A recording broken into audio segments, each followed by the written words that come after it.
La Réserve fédérale américaine a décidé de ne pas modifier les taux d'intérêt mercredi, mais garde la porte ouverte à une hausse en juin.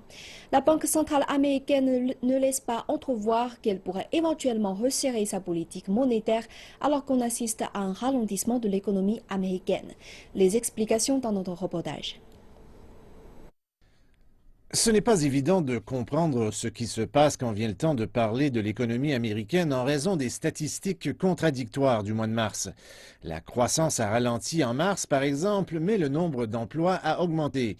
Les revenus des ménages ont enregistré une légère hausse, mais les dépenses ne progressent pas. Les analystes estiment que ce genre de signaux contradictoires compliquent l'existence des bonds de la Fed. Il y a des signes contradictoires aux États-Unis. C'est un défi pour eux d'arriver à déterminer une stratégie claire. C'est pour cela qu'ils disent qu'ils vont se baser uniquement sur les statistiques avant de prendre une décision. Ils tentent aussi de prévoir le taux de croissance de l'économie et si l'inflation va jouer un rôle. La décision de la Fed de ne pas modifier les taux d'intérêt est conforme aux attentes des marchés. La valeur des actions américaines a progressé après l'annonce, tandis que le dollar est demeuré stable face à plusieurs devises. La valeur des bons du Trésor ont connu une progression que l'on n'avait pas vue depuis un certain temps.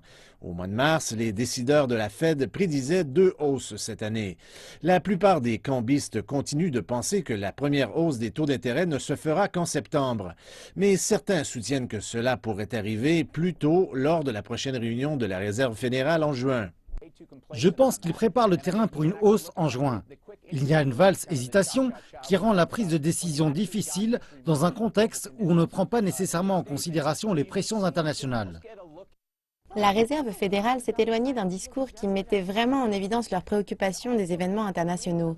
Donc ils ont gommé cet élément et l'ont remplacé par une promesse de continuer à suivre ce qui se passe à l'étranger. Ainsi, la Réserve fédérale met tout en place pour une hausse des taux en juin si les conditions intérieures continuent de s'améliorer à un niveau modéré.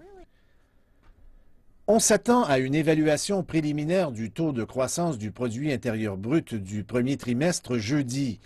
Les experts disent qu'avec des taux d'intérêt américains toujours près de zéro, la Réserve fédérale devrait utiliser des recettes non conventionnelles pour éviter que l'économie ne tourne mal.